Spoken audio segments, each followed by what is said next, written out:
কারো ক্যান্সার দেখে যদি এই দোয়াটা আপনি বিশ্বাসের সাথে পড়েন, জীবনে কোনোদিন ক্যান্সার রোগে আক্রান্ত হবেন না।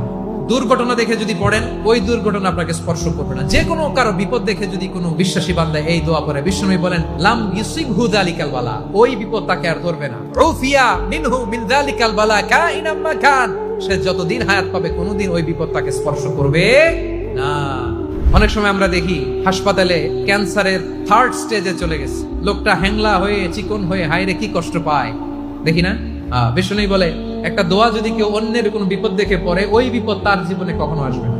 অনেক সময় হয় যে আমরা মহাসড়ক দিয়ে যখন চড়ি, দুর্ঘটনায়, আইরে আল্লাহ, দুর্ঘটনায় মানুষের মাথা একদিকে দেহ আরেকদিকে, এরকম হয় না? আল্লাহ তুমি হেফাজত করো। বিশ্বনবী বলেন এই দুর্ঘটনা দেখে কেউ যদি এই দোয়াটা পড়ে, তার জীবনে সে কোনোদিন এরকম অ্যাক্সিডেন্টের সম্মুখীন হবে না। শুনবেন, বিশ্বনবী বলেন অন্যের বিপদ দেখে কেউ যদি পড়ে আলহামদুলিল্লাহিল্লাযী আফানি মিম্মা বাতালাকা বিহি ওয়া ফাদ্দালানি আলা কাসীরিন মিম্মান খালাকা তাফদীলা, মানে প্রশংসা সে আল্লাহর, যে আল্লাহ তাআলা তোমাকে যেই জিনিস দিয়ে পরীক্ষা করেছে আমাকে ওইটা থেকে বাঁচিয়ে দিয়েছে। তোমাকে আল্লাহ যেই বিপদে ফেলেছে আমাকে ওই বিপদ থেকে তিনি মুক্ত রেখেছে, আর তার অনেক